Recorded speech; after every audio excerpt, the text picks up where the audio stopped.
Studio. Bugün sonunda adam balasına verilmegen жаңалық тыңдан ашылып отыр. Qola kılık dep есептеймін.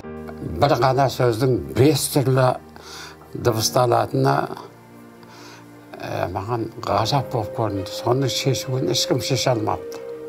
22 жыл дегенде шешілді. Дыбыстың? Әр дыбыстың шыққан тегін де білдім, арғы тегін де білдім, түпкі тегін де білдім.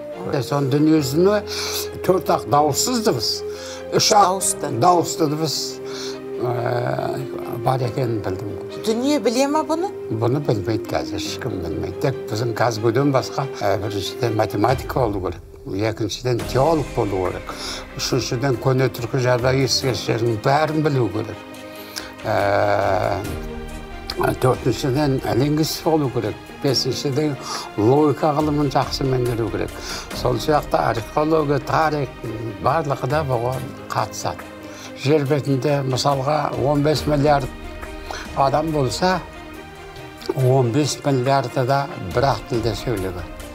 Нұх пайғамбардың кезінде сөйленген тіл қазіргі дүниежүзі адамзат баласының тілінде бәрібір базалық лексика ретінде сақталып қалды.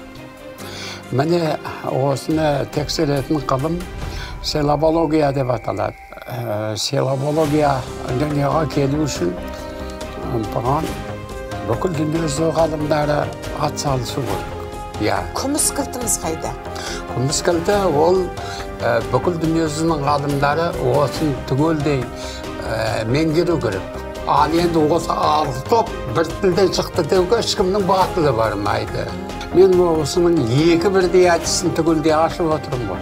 Ол екі бірдей әдісті ешкім әлі ашқан жоқ. Бірінші математикалық логикалық әдіс деп аталады. Екіншісі түбіртектерді айырып ажыратып талдау әдісі деп аталады. Алтын кілтті Нұх пайғамбардың тілін қалпына келтірсе алтын кілт болып шығады. Adam's Question.